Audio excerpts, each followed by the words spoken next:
You know how every AI transformation starts, right? It starts with a roadmap. It's got phases, milestones, go-live dates, a neat and tidy progress dashboard that shows green, amber, or red against a plan that 6 months ago made perfect sense. And then it meets the people. See, the problem isn't the plan itself. The problem is that we're treating a deeply human challenge as if it were just another software rollout. But a true transformation isn't really about projects and dashboards. It's about changing how people work, how they think, and even how they trust each other. And that messy reality, that's what we're going to explore today, not the clean lines of the roadmap. So, when a new AI system goes live, the organization doesn't just change in some random, chaotic way. No, it changes in three distinct, almost hidden waves. And understanding the order in which they arrive is absolutely critical. Okay, so the first thing to change is the workflow.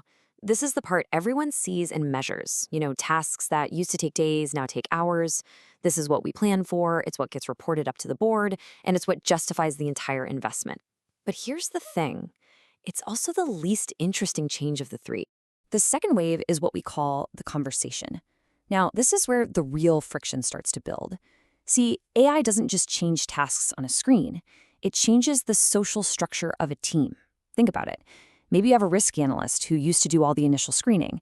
Now they're only reviewing the exceptions flagged by the AI. All of a sudden, their daily conversations, the authority they had, their entire relationship with their team, it all gets quietly renegotiated. This stuff isn't on any project plan, but it's exactly where the seeds of resistance get planted. And finally, the deepest change of all hits: identity. This is the one that really truly matters. After the workflow has shifted and the conversations have been rearranged, people are left with this quiet, very personal question they probably never expected to ask themselves. What am I for now? This isn't just about learning a new tool. It's a fundamental anxiety about whether their purpose, their very place in the organization, has fundamentally changed. And that deep-seated anxiety about identity? Well, that's the true root of what we call resistance. But the thing is, we almost always misunderstand where that resistance is actually coming from. So if it's not the Luddites, if it's not the underperformers, who is it that's really putting the brakes on these programs? It comes from the people who are best at the work being changed. That's right.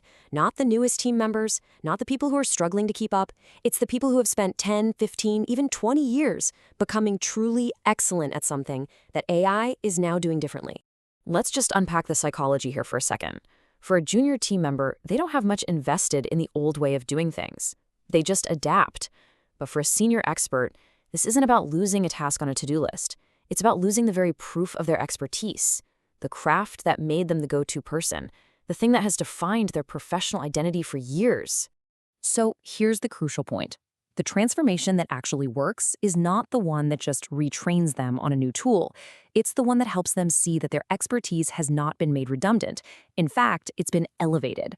Their judgment is now the single most important input into a system that can process information at a scale they never could have alone.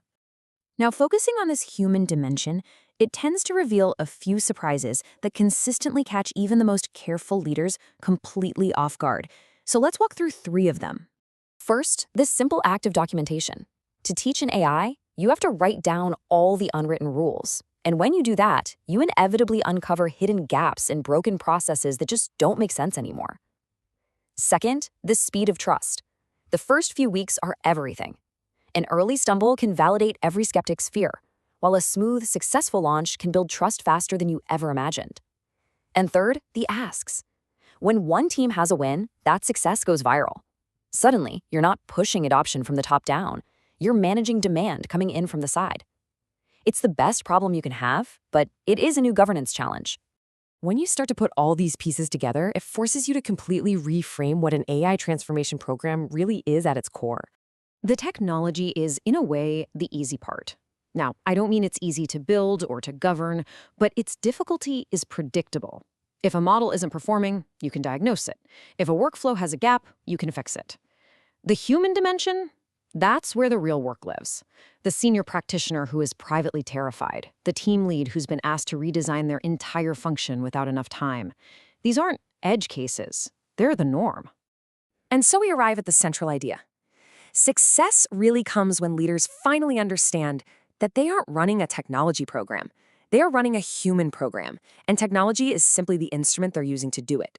So, if you're a leader in one of these transformations, here is one action you can take.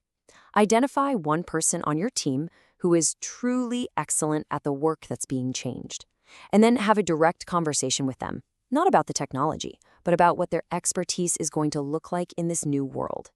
That conversation, that is the single most important change management action you can possibly take. And it costs nothing, except a little bit of honesty and time.